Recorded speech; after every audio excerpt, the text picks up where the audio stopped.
I come from a political science and history background.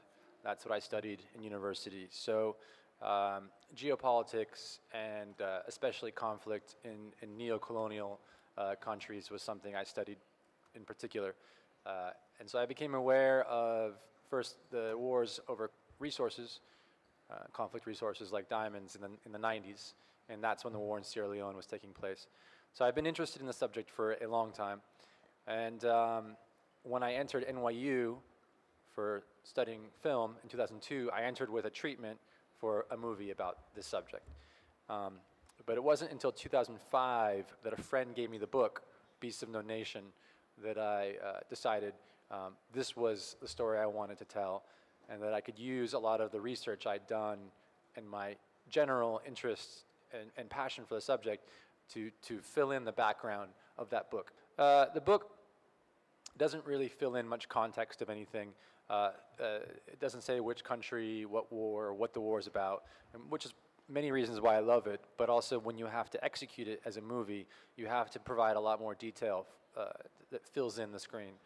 And so I used my research to do that from Sierra Leone and Liberia, and then contextualized it in Ghana, where we shot the film. So what we did was we started, the goal was to have sort of a theater workshop for several months before production, but we got delayed in getting on the ground in terms of being able to get to scout quicker.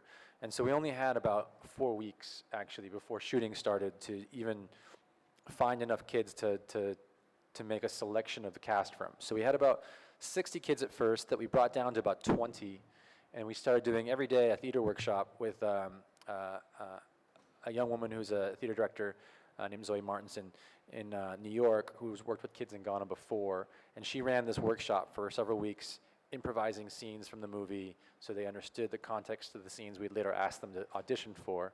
And then it also gave us a chance to see how they worked together, who had discipline, who had, most of all, stamina, because it was an all-day thing. And it also gave us a chance to learn about all the boys and their different personalities. We tended to kill off characters as we were shooting that were becoming problems, much like a soap opera. So things had to change by the end just based on who was able to really cut it. Part of the reason we had to cast locals out of extras immediately because some of our actors were arrested in Cote d'Ivoire on their way to get to us on suspicion of being mercenaries.